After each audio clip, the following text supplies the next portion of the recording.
네, 국내 증시가 검은 금요일에 이어 검은 월요일까지 기록했습니다. 어제 이재명 대통령의 1주년 기자회견에서도 자산 시장에 대한 이야기가 있었는데요. 금융시장과 부동산 시장에 너무 과한 낙관론을 유지하는 건 아닌지 걱정되는 부분도 있었습니다. 오늘은 천소라 인하대학교 경제학과 교수와 함께 관련된 내용들 살펴보도록 하겠습니다. 교수님 어서 오십시오. 안녕하세요. 먼저 어제 코스피 놀라신 분들 많았을 것 같아요. 9시 3분에 서킷 브레이커까지 발동이 됐었습니다. 어마어마하게 많이 빠졌어요, 어제. 네, 맞습니다. 코스피, 이제 코스닥 모두 각각 한 8%, 9% 가까이 급락을 했다. 예. 이렇게 많이 보도가 되고 있고, 뭐 검은 월요일 아니었냐 이런 얘기들도 이제 오고 있죠. 그래서 지금 급락이 일시적 조정이냐, 아니면 예. 추세적 하락이냐 이를 두고 사실 굉장히 시장이 혼란스러운 상황이다. 이렇게 이제 볼 수가 있을 것 같고요. 워낙 그동안 이제 코스피, 코스닥 모두 이제 빠르게 어느 정도 올라온 측면들이 있고, 네네. 이제 반도체 중심의 수요가 워낙 강하게 좀 있을 거다라는 기대감 때문에 올라온 부분들이 있는데, 이렇게 매크로 지표들이 하나씩 발표될 때마다 사실은 그 기대라는 거는 어떤 현실의 데이터와 부합했을 때 더 강하게 이어질 수 있는 부분들이 있는데, 예. 이제 뭐 미국의 고용 지표라든지 이런 것들이 뭐 수요를 좀 누를 수 있는 어떤 지표가 발표되면 사실은 이제 조정이 있을 수가 있는 부분들이 있는 거죠. 그래서 예. 이게 뭐 일시적이냐 추세적이냐 이런 것을 여기서 이제 얘기하기는 굉장히 좀 어렵겠지만, 어느 정도 좀 이런 것들이 워낙 빠르게 올라온 것들이 조정이 이제 부분들이 있었다, 이렇게 이제 보는 게 좀 맞을 것 같습니다. 자, 일단은 증권가에서는 이거는 추세적인 하락이라기보다는 일시적인 조정이다라고는 보고 있는데요. 그럼 말씀하신 내용을 들어오면 변동성이 클 수밖에 없는데, 일시적인 조정이라고 제가 굳게 믿는다고 해서, 그렇다고 해서 지금 뭐 죽줍을 한다든지 뭐 과감하게 들어가요, 그런 식인 또 아닌 것 같네요. 지금 일부 뭐 개인들은 이미 뭐 줍줍을 하는 형태의 거래도 이제 보여지고 있고요. 이게 어쨌든 주식의 향방을 정확하게 알 수는 없는 거죠. 그래서 지금 뭐 반도체의 앞으로 수요가 더 강하게 움직일 거냐, 예. 아니면 그 수요를 누르는 어떤 거시 경제적인 어떤 방향성이 더 큰 힘을 발휘할 거냐라는 측면에서 어쨌든 어떠한 전망이 더 우세할 거냐, 이거에 이제 주식 가격이 어느 정도 결정되는 부분들이 있기 때문에 예.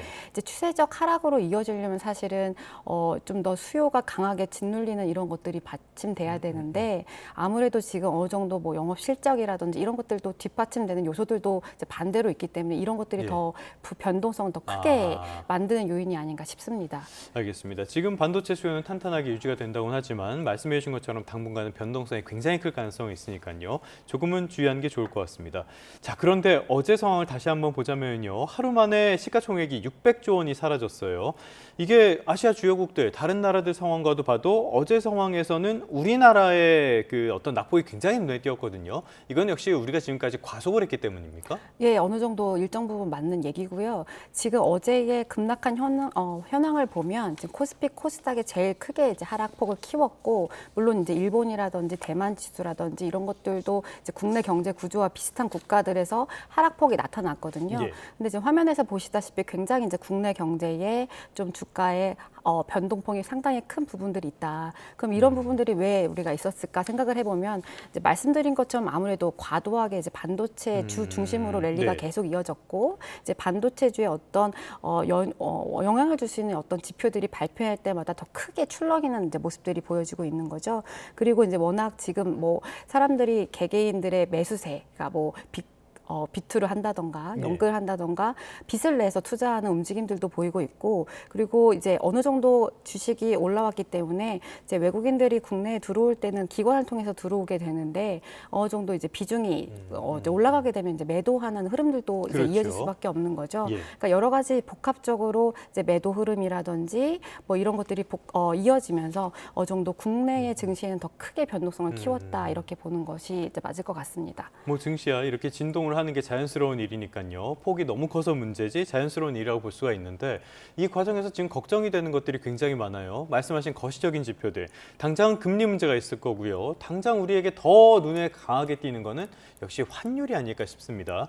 환율이 1,500원까지 넘어섰고요. 조만간 이러다가 1,600원을 넘어설 거다라는 분석까지 나오고 있거든요. 대체 왜 이러는 겁니까, 이건?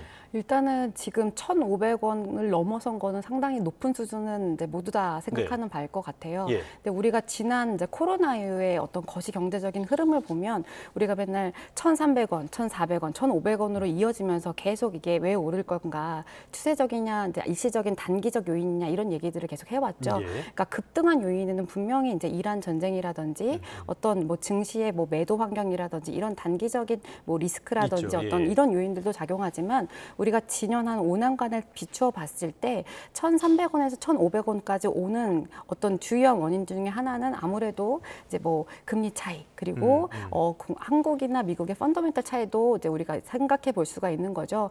단기적으로는 물론 이제 리스크들도 영향을 줄 수 있겠지만 이러한 환경들이 금리 차이가 이루어지고 미국의 금리 인상이 이루어지는 가운데 우리가 달러의 공급이 원활하게 이루어지지 않는 국내 경제 구조. 예전 같은 경우에는 네. 경상수지가 흑자로 이루어지면 이것이 달러 많이 이제 달러가 들어왔죠. 들어왔잖아요. 네. 근데 이게 왜 들어오지 않는가를 보면 이제 물론 기업들이 뭐 관세 정책이라든지 투자 정책을 했기 때문에 미국의 투자가 이루어지는 방향으로 가야 되는 것들도 한 축이 있겠지만 네. 이제 우리가 어쨌든 잠재 성장률이 지속적으로 하락을 하고 있고 우리가 인구 구조의 이제 변화가 상당히 가장 빠른 속도로 이루어진다는 점에서 이제 향후에 이제 은퇴 자금 계획이라든지 이런 걸 세울 때 이제 국내에 투자를 할 것인지 네. 해외에 투자를 할 것인지 놓고 봤으면 지금 해외 투자를 더 많이 하고 이제 있는 국가잖아요. 이제 이런 것들이 사실은 국내 경제 구조와 어떤 무관하지는 않은 흐름인 거죠. 네. 그래서 이제 추세적인 방향성이 어느 정도 역할을 하고 있는 중에 리스크로 작용할 수 있는 전쟁이라든지 이런 것들이 복합적으로 작용한 결과다. 이렇게 네. 이제 볼 수 있을 것 같습니다. 어제 이재명 대통령 역시 이거는 일시적인 현상이다라고 설명을 했는데요. 일시적인 현상인 거는 뭐 충분히 납득할 수 있는 이야기지만 이게 단기적으로 우리 경제에 많은 타격을 줄 것 같아요. 당장은 물가 걱정 아닙니까? 네, 맞습니다. 아무래도 지금 뭐 개개인뿐만 아니라 또 이제 기업 또는 예. 산업체를 운영하는 그 측면에 있어서도 생산에 우리가 상당 부분을 수입에 의존하고 있는데 당장의 생산자 물가 그리고 소비자 물가에 전이낼 측면들도 하나가 있는 거죠. 그리고 최근에 이제 뉴스들에서 많이 보도가 되고 있는데 워낙 환율이 높기 때문에 뭐 해외 직구라든지 우리가 해외에서 구매하려고 하는 여력 자체도 낮아질 수밖에 없고요. 네. 그리고 이제 물가 자체로만 이어지는 것이 아니라 이제 곧 이제 금통위도 있을 거고 미국의 FOMC도 있을 텐데 이것이 이제 좀 더 빠르게 우리나라의 경제를 취약할 수 있게 만드는 구조이기 때문에 금리 인상에 대한 여론이 더 강해질 수도 있는 네. 부분이 있는 거죠. 알겠습니다. 자, 여기까지는 많은 분들이 납득도 하면서도 약간 걱정도 하고 이런 의견들이 오갔을 것 같은데 이 내용을 들으면서는 약간 갸우뚱하시는 분들이 많았을 것 같아요. 이재명 대통령의 취임 1주년 기자회견에서 부동산 시장에 대한 이야기도 많이 나왔는데요. 여기에서 지금까지의 정책이 구두 개입을 안 눌렀으면 폭등을 했을 것이다. 그러니까 전반적인 방향은 틀리지 않았고 이 방향으로 계속 가겠다라는 뜻을 내비쳤거든요. 일단은 몇 가지 살펴보도록 하겠습니다. 조금 전에 말씀드린 구두 개입으로 안 눌렀으면 폭등을 했을 것 어떻게 들으셨습니까? 부동산 쪽에 이제 우리가 생각을 해보면 지금 여태까지 정책이 그러니까 우리가 가격을 낮춘다, 뭐 집값을 잡는다 이런 취지로 계속 정책들의 방향성이 일관되게 유지되어 네. 있는 측면은 맞는 거죠. 예. 어쨌든 그 발언 자체도 앞으로 이제 집값에 대해서 계속 그 일정한 일관된 방향성을 유지하겠다 이렇게 얘기를 했고요. 그래서 기존에 계속 해왔던 얘기들이 이제 수요를 누르고 그리고 이제 공급은 장기적으로 뭐 2030년까지 뭐 계속 늘리겠다 네, 이런 네. 방향성은 계속 유지를 하겠지만 뭐 세제라든지 뭐 금융이라든지 규제에 관한 이런 구체적인 방안들은 뭐 7월 이후에 아니면 이런 것들을 공급 대책을 더 구체적으로 빠른 시일 내에 네. 현실화할 수 있는 얘기들을 하겠다 이렇게 얘기를 했죠. 자, 그런데 궁금한 게 이거예요. 지금 폭등했을 것이라고 이야기를 하는데 실제 시장은 보면은 올해 초부터 지금까지 주간 거래 기준으로 서울의 아파트 매매 가격 지수가 3.74%가 올랐습니다. 이미 폭등을 하고 있는 상황이라고 볼 수가 있어요. 그런데 어제도 계속 부동산 투기에 대한 이야기가 많았는데요. 지금 이 부동산 투기가 부동산 시장을 불안정하게 만드는 겁니까? 아니면은 다른 요인들이 작용을 하고 있는 겁니까? 사실 그게 굉장히 어려운 부분이죠. 우리가 이렇게 부동산도 하나의 재화로 보면 이제 부동산 국내 시장은 매매 시장과 전월세 시장으로 나눠볼 수가 있는데 여기에 물론 이제 집을 사려는 수요가 모두 다 투기적 수요라고 보기는 어려운 측면이 있는 거죠. 예를 들어서 이제 정말 실수요자들 측면에서 봤을 때는 지금 현재 이제 매물 잠김 현상이 일어나면 바로 당장 집을 구매해야 되는 현재 시점의 수요가 있을 수가 있고요. 네. 그리고 앞으로의 공급이 조금 줄어들 거다. 혹은 세제 개편 때문에 이것들이 추가적인 주거비 부담으로 이루어질 수 있다라고 하면 지금 내가 당장 집이 나가야 되는 상황이 네. 아니더라도 미래에 대한 수요를 끌어올 수 있는 가수요들도 붙을 수가 있는 거거든요. 그런 수요들은 실수요인 거잖아요. 그렇죠. 투기 수요가 아니라. 네, 예. 그런 것을 어디까지를 투기적 수요로 보고 어디까지를 실수요로 보는 것이 굉장히 사실 모호한 부분이 있는 네. 거죠. 그래서 모두 다 투기적 수요라고 하면 그게 주택자들이 매물을 내놓아야 할 텐데 이제 그것들이 아닌 뭐 비거주 1주택자들 중에서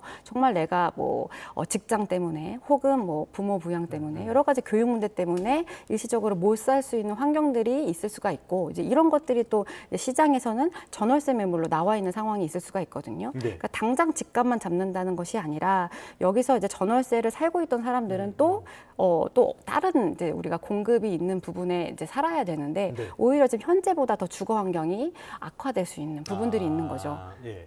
그 주거 환경이 나빠지는 부분은 역시 임대차 부분, 그러니까 전월세 문제도 있을 것 같아요.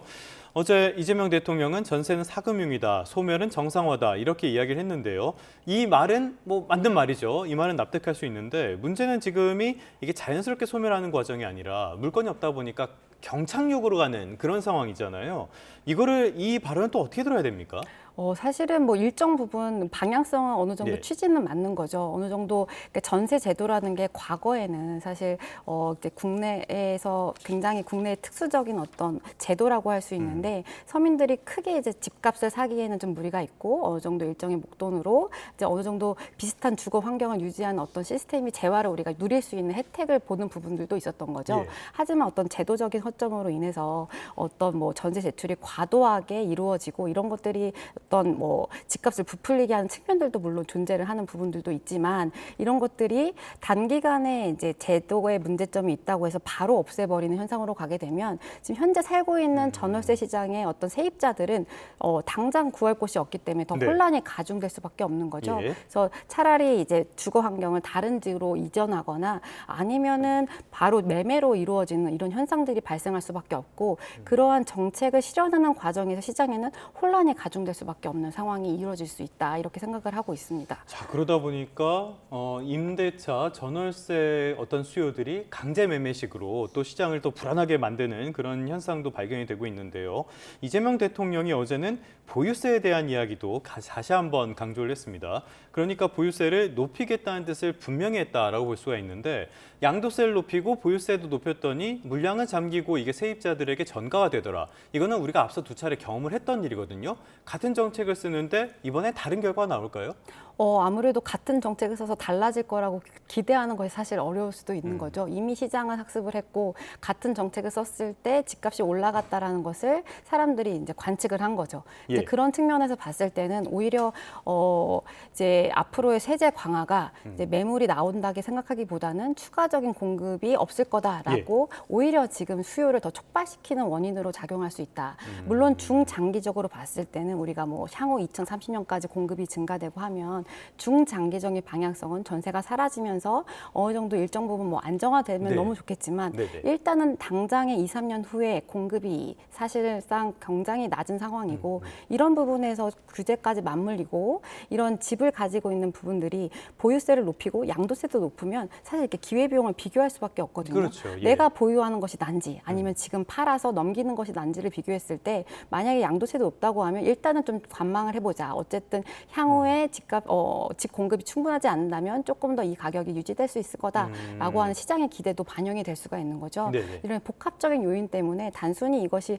전세나 매물 이런 것들을 잡는다고 해서 바로 떨어질 거다라고 보기는 굉장히 어렵고 부동산이 경착륙 되게 되면 사실은 이제 가계 부채가 굉장히 대출이 많은 상황에서 네. 사실 서민들이 더 추가적인 여력이 없는 상황 그리고 대출을 받을 수 없는 상황에서는 굉장히 지금 단기간에 주거에 대한 불안을 가중시킬 수 있다 이렇게 생각을 하고 있습니다. 알겠습니다. 지금 전월세 시장을 보면은 서울 강북 지역이라든지 이런 데는 아예 전세가 아예 사라져버린 그런 상황인데요. 하반기의 부동산 시장도 굉장히 불안정할 수밖에 없을 것 같습니다. 적절한 정책이 필요하겠습니다. 지금까지 천소라 인하대학교 경제학과 교수와 함께했습니다. 지금까지 말씀 고맙습니다. 감사합니다.